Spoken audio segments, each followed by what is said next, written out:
Hello and welcome to your first real exercise here in Flash Professional CC. You should have at this point watched the Flash Basics video. A word about that video, if you probably noticed, and I sort of stated on D2L, that's the only kind of rerun video that you'll see this semester. It's from last semester, so you'll hear me reference I think September and what have you, but these videos today and all videos sort of moving forward will be recorded per week. That video is a pretty straight introduction, so I tend to reuse it because things, depending on what Flash is doing in a given year, not necessarily changing. I will be doing these new videos because we might move at a different pace than other semesters, so make sure you watch that Flash Basics, okay? We are going to do two, and I think this should fit into two videos here. The first one being the simple motion tween, and the second one being the shape tween. This is, as sort of stated on the week 2, this is sort of laying the base for what's going to happen in terms of technical things as we move forward. Everything that we do in this semester is really going to sort of play off this these couple videos here in the first couple weeks, because they're going to introduce very, very basic and very, very important ideas in relation to more complex ideas that we're going to get into later in the semester. Okay, so what we're going to do here is make what's called a simple motion tween. So you can look at your making a simple motion tween exercise handout. The videos and handouts are meant to sort of work together, and as you get used to them, you may prefer one over the other. Okay, so I tend to have my handout handy so I can sort of go along and show you each step in relation to what I'm doing both here in the video as well as on the handout. So part 1, and this is creating the graphics. We're going to be creating a graphic that then we're then going to make a tween of, or a motion tween of. Says open Flash. We have Flash open here. And it asks you what you want to create. We're going to create an ActionScript 3.0 file. For the most part, this is the type of file that we're going to be using throughout the entire semester. Okay. Let's get here. So our stage appears there, and step 4 at the top, where we have various menu choices, and we're going to be going over quite a few of these as we move through the semester. The first one says, or step number 4 at the top says insert new symbol. Okay. New symbol is very, very important. New symbol is important because we're going to be creating a variety of different types of symbols. Symbols are kind of the basis for which a lot of movement occurs, a lot of the animation that you're going to do. We're going to be doing very, very simple animations here at the beginning, but again, sort of laying the base of knowledge here. Okay, so it says name the symbol green ball. So I'm going to type in green ball. And very, very important, number 6, it says make sure the drop-down menu is labeled set to graphics. So if we click that, you'll see that we have 3 choices. One is called a movie clip, one is called a button, and one is called a graphic. Pretty much the way to sort of think about these, and we're going to get into each of them at points during the semester. The graphic is the most simple. It's just basically a graphic. And in the Flash Basics, I talked about sort of the difference between vector-based imagery and raster-based imagery, and this graphic is a very, very simple vector-based piece of graphic. The button is something later when we get into interactivity, and the movie clip is sort of a basically a timeline or a movie that can sort of live within multiple different timelines, and we'll get into that as well. But we're going to get a graphic here, and we're going to hit OK. And when I hit OK, I want you to notice what happens down here, this area down here. When I hit OK, this sort of expands. Okay. I want to make sure I'm in my library. Over here on the right, you should have 2 properties tabs. If you don't see those, you're going to want to make sure you're in the classic, and this is, oh, yep, sorry, just switched there. Didn't switch, just actually stayed in the same spot. The classic mode. There are different modes you can work in. We're going to be working mainly in classic. And when we're in classic, we have the properties window and we have the library over here. Okay. When I inserted that symbol, I basically created a graphic over here called green ball. It isn't sort of a green ball yet. We're going to make it a green ball. And when this sort of expanded to this larger white area, we basically moved into the library. Consider this area sort of like a sketch pad where we're going to be making particular graphics. Okay. Our real movie, or our main movie, lives, and I'm sort of circling it right here, where it says scene 1. So if I toggle back there, I go back to my scene. This is my main movie. And if I double click on my green ball, I'm back in my sort of sketch pad area where I'm going to make my green ball. Okay? So step 7 says you will leave the stage at this point and enter the library where you will create our graphic. Okay? Step 8, click on the stroke color box and choose the white box with the red stripe through it. And then click the fill color at the bottom of your toolbox and choose a shade of green. Okay. Over here, and this should be review in relation to your Flash Basics, here's your stroke color. That's actually already set to this. Basically what that white box with the red through it means no stroke color. And we're going to choose a shade of green for our fill color. These two colors sort of work together when we sort of draw graphics. Okay. Now, it's step 9 says choose the oval tool in the toolbox. The oval tool looks like this. It's an oval. Underneath it, you'll see that there's often other different tools. We're not going to deal with that oval primitive tool right now. We just want an oval tool.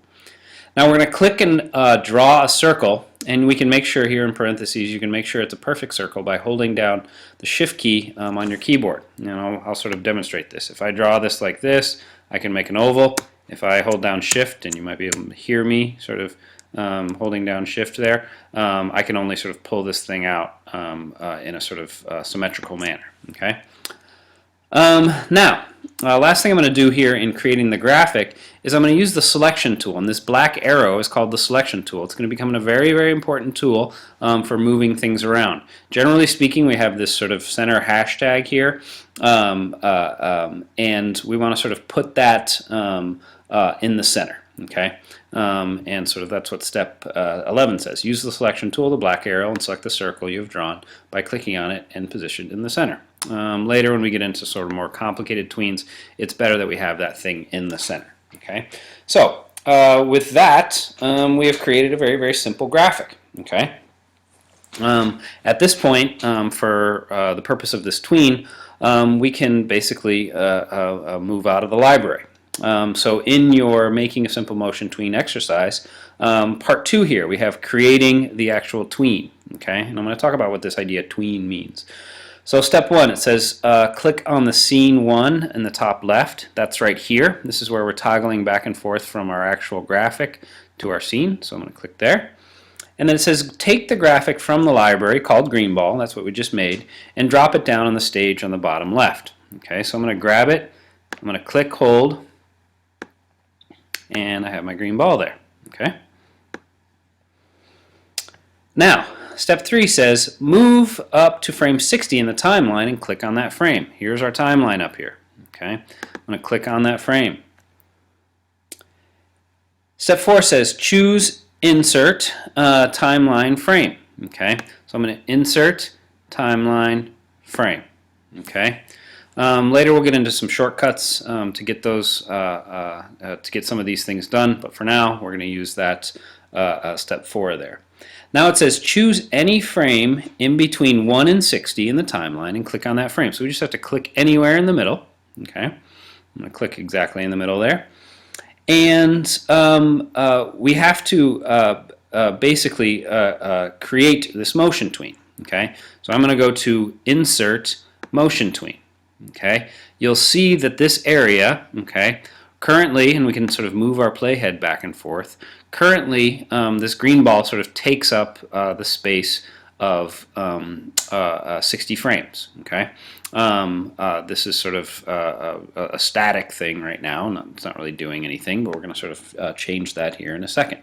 Okay, now it says click directly on frame 60, so we're going to click there. And it says with the selection tool, the black arrow, so we're at our black arrow again, grab the green ball and move it up to the top right of the stage. Okay. Now, a couple things happened. One, just to sort of point it out, we got a little icon there in that 60th frame. That's a tween frame. Okay, that means that animation sort of happened. And the other thing is we got this what's called a path, and we'll sort of deal with that later. But we can sort of now move our playhead back and forth and see that we have created, though very, very basic, a simple motion tween. Okay. Last but not least, we have to save this. So we're going to save this. Your file name is going to be called your first name, your last name, underscore motion tween. Okay. Now, a couple sort of words of wisdom in terms of saving. One, be organized. I have, in teaching this class, have a folder called 2D animation, and I have folders called week 1, week 2, week 3, week 4. Okay, I would highly suggest you do the same. It's just going to make your life easier in terms of exercises and projects and sort of where files are. Okay. Secondly, when you save your file, and I'm going to sort of show you here, I'm going to go File, Save As. There's a couple things to sort of note when we save as.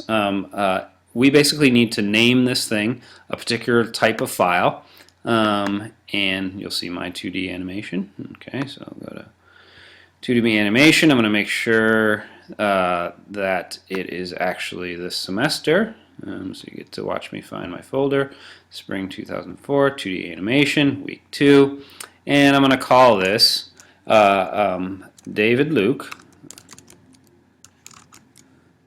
underscore motion tween, and it's going to add this .fla. Okay, that's the sort of thing that gets added to Flash files. That stands for Flash. We want to keep that. You don't want to type that in yourself. You don't want to sort of override what that does. So David Luke underscore motion tween. Okay, yours is going to say your first name and last name, not mine. And I'm going to save this in my week 2 folder. Okay, I already have one, so we'll replace it. Now, the last thing that we need to do is test our movie, and you're going to sort of see what happens. Okay, this is basically going to be called what's called a SWIF. So I'm going to go to Control, Test Movie, and it will just test in Flash, and it's going to create a whole other file. Okay, and Flash just wants to, as I always say, go, go, go. So you're going to see this thing move over and over again. Okay, as long as it entertains you, you can watch it as many times as you want. The one thing I want you to notice is up here at the top, we have David Luke underscore motion tween .swif. This is a different type of file. It is made from the .fla file, and this is the file that I want you to hand in. Unless you have a problem, unless later in the semester I ask for your .fla files, and generally speaking you're sending those .fla files to me if you want me to look at something that's not working or want some suggestions on how to organize some things. You, generally speaking, are going to hand in your .swifs. Okay, you don't need to sort of make or save these. We can, and we might do that later because there's some options in terms of making and saving these. But for the most part, when you test your movie, this will be created in the same folder that the .fla file lives. Do not open it and rename it .swif. I've seen that many times. This will sort of be created automatically for you. Okay. Now, since this is your first exercise, this is the first thing you're going to hand in. So again, you're dropping this in the D2L Dropbox for week 2. This is going to be one of 2 exercises that you're going to do for today. The second one is a shape tween, which is considerably different. But hopefully we've seen some success with the very, very simple tweens, and we're going to sort of obviously use these as I've said many times, the sort of base building blocks for what we do in the semester to come. So rewind this, take a look at it again, use the handouts, do what you want. Email me with any questions as always. There is also, and I've mentioned this before in the, or maybe I did mention this before, week 1 there's a Flash questions area in the forums. If you have any questions about Flash, you can post them there. Often students will help you out, and I check that every once in a while. So hope you had fun with motion tween. Next is shape tween, so I will see you there.